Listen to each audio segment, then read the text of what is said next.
You're listening to Thoughtcast. I'm Jenny Attiyeh, and I'm in the office of Helen Vendler, the distinguished poetry critic and A. Kingsley Porter University professor at Harvard.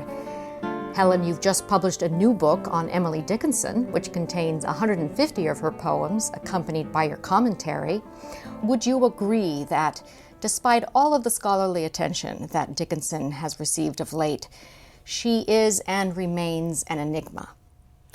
Yes, in that she appeared at all. There weren't many women writing at that level of competence, and the ones she admired, among them George Eliot and Elizabeth Barrett Browning, were surpassed by her. That the American woman lyric poet should go beyond the hundreds of years of tradition of English poetry and establish a new paradigm is in itself enigmatic. People refer to her as the New England mystic. Where is the mystic in Emily Dickinson? Well, our current understanding of the word basically ties it to a neurological disturbance, so I wouldn't call her a mystic. She is a very blasphemous poet.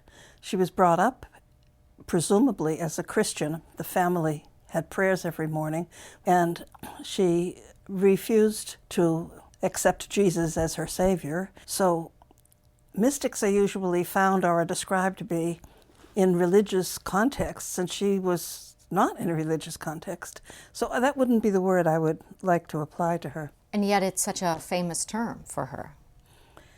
Well, I think partly because people were trying to bring her into the Christian fold, and they didn't quite know how to do that. And that was a kind of all-purpose, rather vague word in which they could intimate that she was religious, even though, speaking of the right hand of God, she says that hand is amputated now.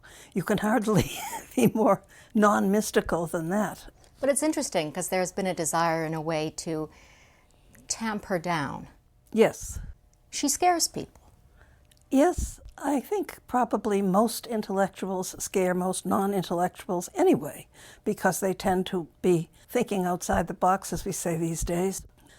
Everyone thought Emerson and Thoreau were odd at the time. Why was Emerson resigning his pulpit? Why was Thoreau living on the banks of Walden and not having a paying job? There's something about the life lived on a highly individual plane that puts other people off because it seems both peculiar and subversive. But you didn't feel that way about Emily Dickinson's work, I assume. You discovered it when you were about 13 and memorized some of the more famous poems, which I believe have lingered with you all these years. They have, but I've learned them in the bad old versions. Her family censored her considerably, along with her editor. When they were putting out the poems for the first time in 1890, they didn't want to scare people, and so they emended them, rewrote them, regularized the rhythm, changed her dashes to conventional punctuation, and made her in every sense milder than she was. Nonetheless, 13 is an interesting age to meet Dickinson, even if she was controlled. Well, yes, and I met her in anthologies, too, which left out the more macabre of her poems.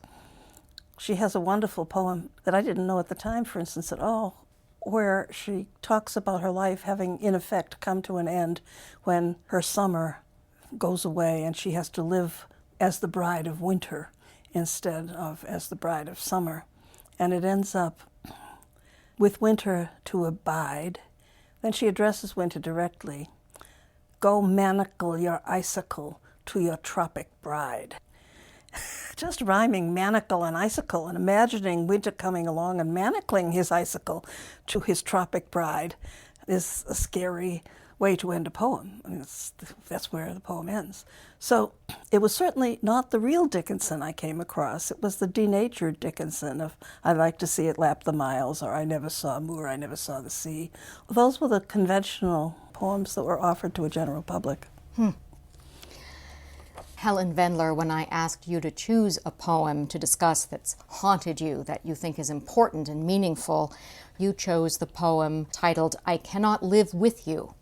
Would you read the first few stanzas? Okay. I cannot live with you. It would be life. And life is over there. Behind the shelf the sexton keeps the key to. Putting up our life, his porcelain, like a cup discarded of the housewife, quaint or broke. A newer Sèvres pleases, old ones crack. I could not die with you, for one must wait to shut the other's gaze down. You could not. And could I stand by and see you freeze without my right of frost, death's privilege? Nor could I rise with you, because your face would put out Jesus. That new grace glow plain and foreign on my homesick eye, except that you, than he, shone closer by. Emily Dickinson, one of the facts that's most used and abused about her is that she sought out a solitary life. This is a poem about a particular individual, but do you think it reflects her preference for living apart? No one knows. She never said that she chose a solitary life as such. On the contrary, she has many poems of disappointed love and despair at isolation. So I wouldn't say she chose it, but Adrienne Rich suggested, if I remember correctly, that she may have seen it happening to her and not objected or not done anything to counteract it. More recently, Lyndall Gordon has suggested that the illness to which Dickinson frequently refers might be epilepsy, which might account for her losing consciousness in some poems, feeling a cleaving in her brain in others. That can't be definitely proved either, but it might explain why she did not want to be out in public if she was subject to petit or grand mal. We won't know.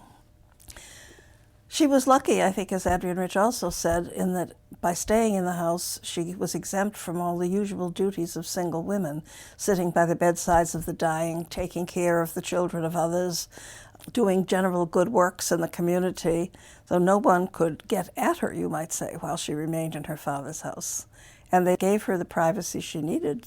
It was known that she wrote poems, and occasionally even she read them to her brother and sister-in-law, as she played the piano, too, in their house across the lawn. I don't want to make the mistake of assuming that the I in this poem is Emily. However, I sense that she turned inward for her inspiration. She certainly wasn't roving around town. So with this in mind, she's saying, I cannot live with you. But perhaps she's saying, I cannot, when really she will not live with you? It would be possible to see at least the first line in that way, but since she ascribes agency to someone else, that the sexton, who is a stand-in for God, the religious keeper of the church, has put the possibility of their joint life aside, the way a housewife would discard some piece of china, strikes me that she's not taking responsibility for the state of affairs herself, and she is ascribing it to God. Yes, and that powerlessness surprises me in this poem, but perhaps, again, I don't want to read in too much and assume the I is Emily Dickinson. I never mind assuming the lyric poet is the person who wrote. There's always an adjustment to the life situation because it's being turned into a work of art, just as a portrait painter might adjust. Think of what Picasso did to the portraits of his wives. The faces are very much adjusted, to say the least, but still he was using his wife as a model. Here, it seems to me, she gives certain specificities. You served heaven, you know, or sought to. I could not. That puts the religious difference between them squarely as the cause of their separation. And I'm perfectly willing to believe that that's the case. What about this section, Helen? I could not die with you, for one must wait to shut the other's gaze down. You could not. You could not. Is that because he will not? Doesn't want to? They're far separated in space, according to the end of the poem. In point of fact, people generally, I think, have assumed that this had to do with the Reverend Charles Wadsworth, whose family she continued to correspond with long after he had died. But he was translated to a church in San Francisco, and it was clear when he left she would never see him again, so that he would not be by when she was dying, and she wouldn't be by when he was dying. So when she says we must meet apart.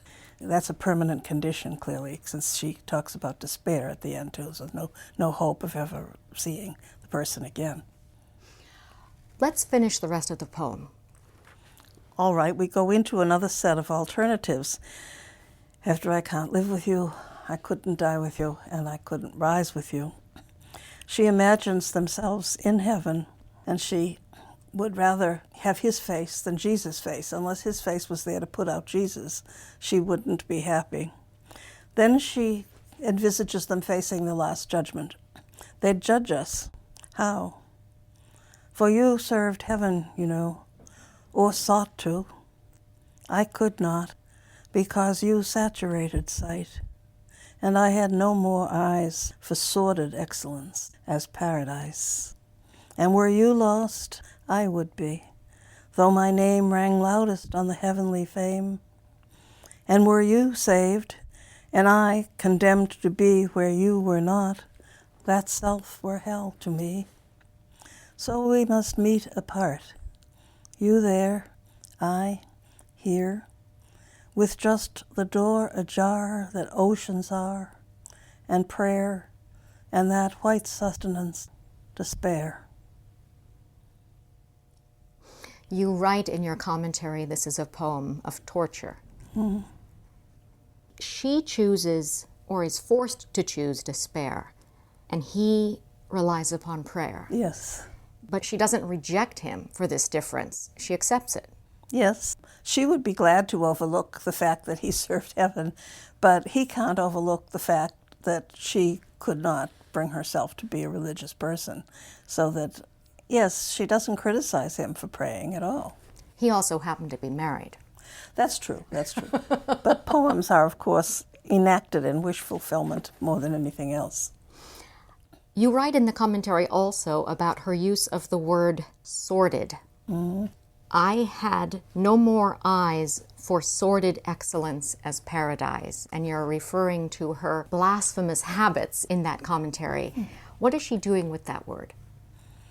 First of all, it's wholly unexpected in the context of heaven and paradise and resurrection rising with him. None of that is ever equated with anything sordid, which is used usually in a kind of class sense. But it is to take not something opposite to heaven, we're accustomed to the conjunction of heaven and hell, but something so askance that it's a forcible tug of the head out of the line of sight of God and the angels and heaven and paradise, and comparing that habitation, which has always been presented as desirable, the new habitation of the soul after death, as a squalid place that nobody would want to go to if their beloved weren't there. Helen, I'm wondering, do you identify at all with Emily Dickinson? No, it's odd that although I loved her poetry and memorized a lot of it, as I did with many other poets, the only poet I would ever say that I identified with was Wallace Stevens. And that was like meeting a brother or a sibling. It's like no other experience I have had. It's revelatory to meet somebody whose mind is, the grooves of whose mind are so familiar to you that you can step into the grooves of the record and say the words. And I don't know why it is. He's not the greatest poet in the English language or in world poetry, but he's like me.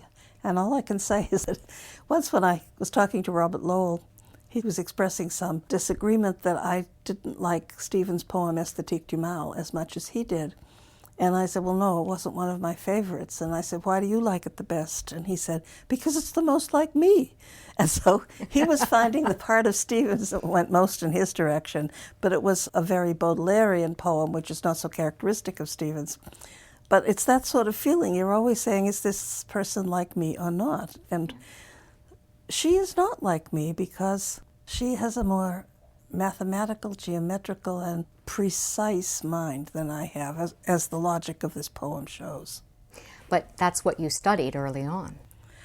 Yes, but that was all sort of accidental. I was always in poetry and was deflected for familial reasons and religious reasons. And religious reasons, no? Yes, but I was deflected from it not by religious reasons, but because I was sent to a religious school where the sciences were more neutral and one could be at peace there. Last question, Helen Vendler. Now that you're no longer a girl of 13, but an esteemed Harvard poetry professor and critic, how has your sense of this poem changed? Well, like any other young reader, I was reading for truth. What were the real truths of life? And I hadn't found them except in poetry, hadn't found them expressed in ways I could take in. So when I first was reading poems such as this, they were scanning for me a dimension of emotional experience, and I wasn't thinking about them as poems particularly. I was thinking about them as descriptions of life. And only later, when I began to wonder how these wonderful effects were achieved, would I think, oh, what is she doing here? And then I would see the word that comes out from the page, either in letters of gold or in letters of black, in this case, something that is not expected, and begin to wonder why the choices of the poets went as they did, and why, for instance, she confined herself by and large to these brief poems and rather standard rhyme schemes. She did extraordinary things with them, but a lot of poets have wanted more elbow room than she wants. So you begin to think, why is this poet doing things this way? Why did Shakespeare want to write 154 sonnets? Why did he want to have 4 protagonists instead of the classic 2? The choices are always there when you read them as an adult. Is it also that your knowledge and your attention to these poems has provided you a sense of distance, critical distance, that you wouldn't have had at 13? I certainly didn't have critical distance at 13, that's true. But there's a way in which you can always go back into a poem to re-experience it as you first saw it when you were surprised by everything that was happening from development to development. And that sense of how surprising each turn of this poem is what would strike anybody reading the poem for the first time, how trapped she is, how much she's looking for this alternative, that alternative. Could I live with him? Could I die with him? Could I go to heaven with him? That trappedness of looking in every corner of the room to find, is there any way that we can live together, seems to me to strike you when you first read the poem, no matter how young you are when you read it. The despair comes out in that trappedness all the way through. So I think you can go back down into a first response to it, I think always. It would be too bad if you couldn't. Helen Vendler, thank you very much for speaking with us. Thank you for asking questions. You've been listening to Thoughtcast. I'm Jenny Attiyeh. Thanks for joining us.